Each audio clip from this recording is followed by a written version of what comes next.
Au fond du Kenya, pas très loin du Kilimandjaro, le docteur Tracy dirige la grande réserve d'animaux sauvages. Bien connu des indigènes qui l'ont surnommé Daktari, le docteur Tracy a pour mission de protéger les espèces d'animaux en voie de disparition. Aujourd'hui, il termine sous l'œil du lion Clarence les soins qu'il vient de donner à un guépard qui lui avait été confié. Monsieur Lemon, vous avez eu raison de me confier Zondo. À présent, le voilà guéri. Un guépard royal. Le guépard royal fut découvert en 1926 en Rhodésie. C'est un des animaux les plus rapides. Et Zondo est certainement le seul au Kenya. C'est l'orgueil de ma réserve. Puis-je le reprendre? Non, je dois le garder encore en observation quelques jours. Mais alors pourquoi dans cet enclos? Il a l'habitude de vivre libre dans ma propriété. Sans doute, mais il ne connaît pas ma réserve. De plus, un lion s'y est introduit récemment. Les Noirs l'appellent Rameau. Il est très redoutable et ne connaît pas Zondo comme notre Clarence. Et les deux hommes laissent les deux fauves ensemble puisqu'ils ont déjà vécu quelques jours en pleine harmonie. Cependant, Zondo, depuis le départ de son maître, devient nerveux. Comme il a retrouvé toutes ses forces, il prend son élan et saute par-dessus l'enclos. Les rugissements de Clarence attirent Daktari. Il ne peut que constater la disparition de Zondo. Regardez, Clarence l'avait pris en affection. Il sent qu'un danger le menace et il veut le rejoindre. Heureusement, il est trop lourd pour sauter à cette hauteur. Jack, Mike, vite, nous allons patrouiller dans la forêt. Il faut retrouver Zondo. Nous ne savons même pas où le lion Rameau tient sa retraite. Divisons-nous en deux groupes et cherchons. Daktari et Bola partent dans une jeep, Jack, Mike et Judy, la guenon, dans une autre. Et chacun de son côté commence à patrouiller à travers la jungle. Les recherches s'entreprennent systématiquement, cependant que, dans la forêt, inexorablement les deux ennemis, le lion et le guépard, se rapprochent l'un de l'autre. À la réserve, Clarence semble connaître le danger que Zondo va courir et tente toujours de franchir l'enclos. Et soudain, Clarence lance tout son poids contre la clôture qui s'effondre. Jack et Mike, de leur côté, ont relevé de nombreuses traces, non pas de Zondo, mais de Rameau. Grâce au talkie-walkie, la liaison est rapidement faite avec Daktari. Daktari, je sens que nous approchons. Restez à distance. Je tâcherai d'endormir Rameau avec une cartouche d'anesthésiant. Terminé. Voilà, Jacques. Il y a là de quoi endormir l'animal une bonne heure. Reste là, Mike. Tu n'interviendras que si je t'appelle. Mais à quelque distance de là, Zondo, lui aussi, a retrouvé la trace de Rameau. Et les deux fauves se trouvent brusquement face à face. Et l'affrontement semble inévitable. Bon sang, j'arrive à le prendre. Mais Rameau a senti la présence humaine. Il se détourne de Zondo et bondit sur Jack, à qui il arrache sa carabine qu'il rend inutilisable. Mike! Mike! Viens avec la trousse! La carabine est perdue. Que pouvons-nous faire? Prépare une piqûre. Je vais essayer d'approcher Rameau et de l'anesthésier directement. C'est de la folie, Jacques. Fais ce que je te dis. Alors je vais avec toi. Je vais essayer d'écarter Zondo. Les deux fauves sont aux prises. Et au moment où Jack et Mike s'approchent, ils sont rejetés par les deux bêtes en folie, qui reprennent aussitôt leur route illégale. Rien de cassé, Mike? Non, mais à présent, je crois que Zondo est perdu. Mais où est passé Judy? Depuis le début de la bataille, la guenon a disparu. Le guépard royal est épuisé. Sentant venir la mort, il se roule en boule et attend. Le lion tourne lentement autour de sa proie, puis prend du recul pour l'assaut final. Et au moment où il s'élance, il se trouve brusquement face à face avec un autre lion. Clarence! Il est venu au secours de son ami Zondo.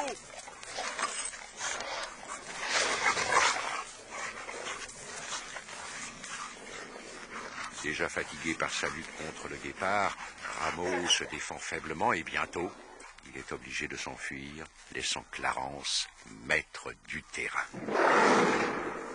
Zondo est ramené à la réserve. Tout ira bien. Zondo n'a que des blessures superficielles. Clarence a donc réussi à s'enfuir de l'enclos. Mais comment a-t-il pu dans la forêt retrouver Zondo aussi vite? Qui a pu lui indiquer le chemin? Tu le demandes? Regarde Judy.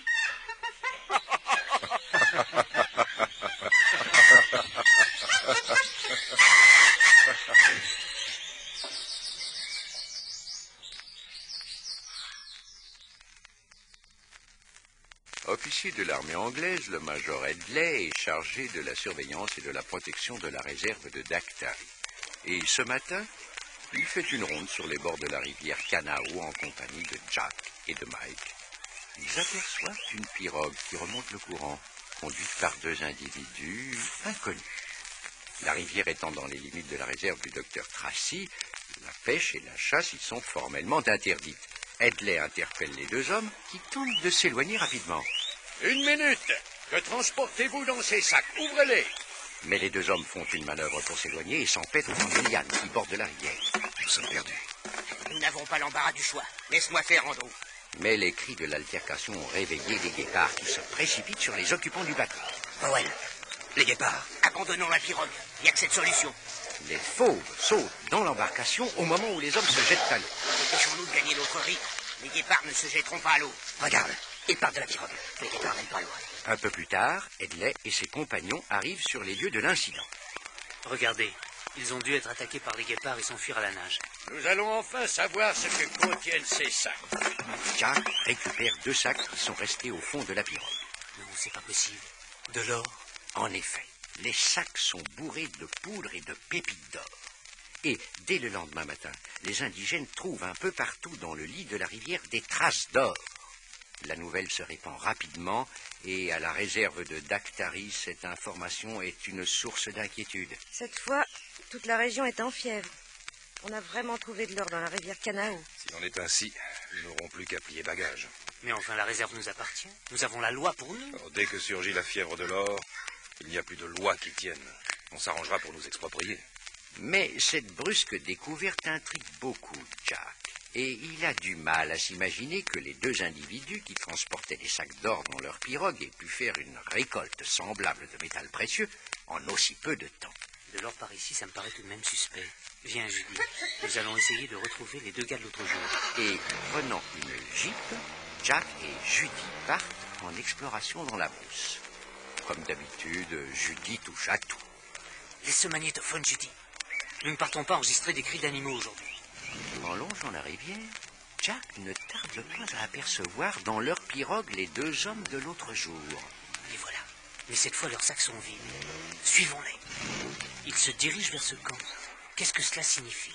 Jack a coupé le moteur et s'approche avec précaution, suivi de Judy qui a emporté quelque chose avec elle. Arrête de jouer avec ce magnéto, Judy, et laisse-moi écouter. Les deux hommes pénètrent sous une tente dont la porte reste ouverte. Jack aperçoit un troisième personnage qui semble être le chef du groupe. Tout a bien marché, Monsieur Britton. Nous avons jeté l'or en plusieurs endroits. Des gens l'ont trouvé. Parfait.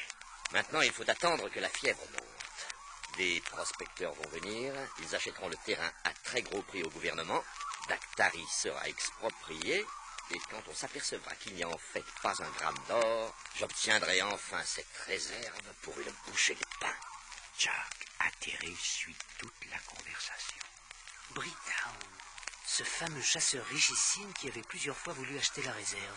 C'était donc une manœuvre.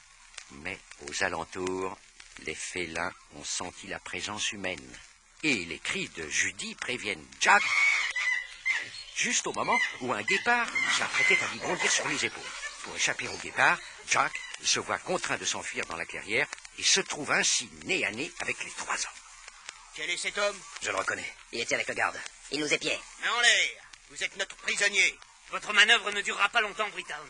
Je dirai tout ce que je sais. En supposant que vous le puissiez, qui vous croirait? Je suis un homme honorablement connu, moi, et vous n'êtes qu'un employé de la réserve. Brusquement, d'une bourrade, Jack renverse les trois hommes et s'échappe. Ne le laissez pas fuir. Rattrapez-le. Rattrapez-le. Jack atteint la forêt, mais les guépards sont toujours là. Vite. La Jeep. La Jeep. La Jeep. Ouf. Juste à temps. Les poursuivants trouvent un obstacle devant eux. Qu'est-ce qu'on fait? On rentre, tu vois pas? Les guépards se retournent contre nous. Puisqu'il en est ainsi, il faut jouer le vailleux. Je vais me rendre à la réserve. J'essaierai de le faire passer pour fou. À la réserve, Jack est en train de raconter ce qu'il vient de découvrir quand Bricktown arrive en jeep. Le voici. C'est lui qui fait jeter de l'or dans la rivière. Jack n'en croit pas ses oreilles. Mes amis, j'ai trouvé ce garçon atteint de fièvre dans la forêt. Je vois qu'il ne va guère mieux. Pensez-vous qu'il soit dans mes habitudes de jeter mon or dans la rivière? Non, il dit n'importe quoi. Menteur! Vous êtes un menteur! Du calme, Jack. Il faut reconnaître que votre récit ne tient pas debout. Mais à cet instant, Judy s'approche, tenant toujours le magnétophone qu'elle avait trouvé dans la Jeep de Jack. Elle pousse un bouton et... Ça a bien marché, monsieur Britton. Nous avons jeté l'or en plusieurs endroits. Les gens l'ont trouvé. Je comprends.